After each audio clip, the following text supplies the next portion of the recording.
This is a healthy looking tomato. And first off, let's talk about the plant selection.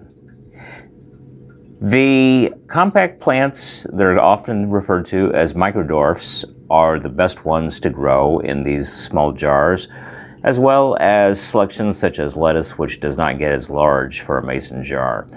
Secondly, light source. If you have sufficient light, oftentimes measured in ppfd or daily light integral, it'll help to keep your plants compact and growing lush. Third, root health. While you can paint jars and have a stripe up the side to see the nutrient level, over time the use of stripes becomes obscured and very difficult to read. For example, this one on an alternative garden unit, I almost have to lift the top of it to look down inside because it can be completely dry and water droplets will remain on the stripe and it'll be very difficult to read it. 4. The use of child's leggings is a very nice way to cover a jar. It offers you a better view. Let me go ahead and slide this up. The elastic on the outside stretches and allows you to periodically just lift up and take a look at the roots. And this is what healthy roots will look like inside of your mason jars. If you notice this half-gallon jar, the nutrient level is being kept approximately 50% up the jar. The roots that you see above the water are referred to as gas exchange roots. The ones below the water or nutrient and water uptake roots. Over time, these differentiate in functionality. The water roots will continue to grow.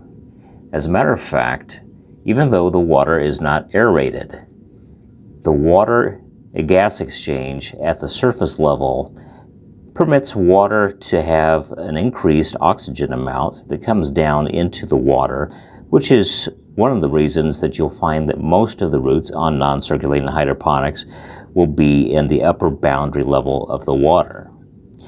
Secondly, the gas exchange roots, once they become gas exchange, they will not revert into water gathering, nutrient gathering roots.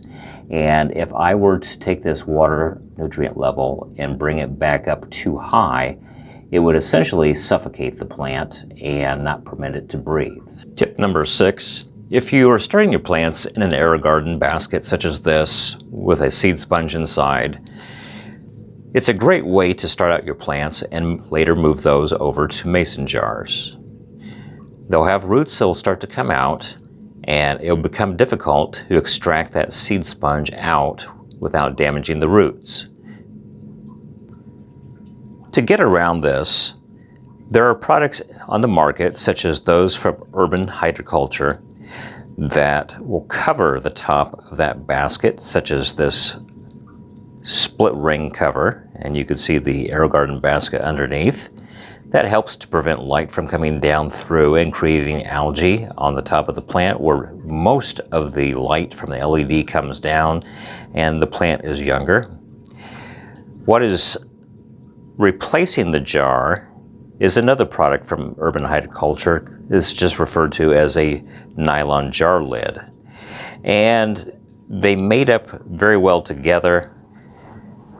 It also permits you to unscrew this band from the canning jar and just put this entire piece directly in there as a replacement. And that will permit you to, if you ever want to pull the plant out, clean the jar, do a complete nutrient replacement, very easy to do.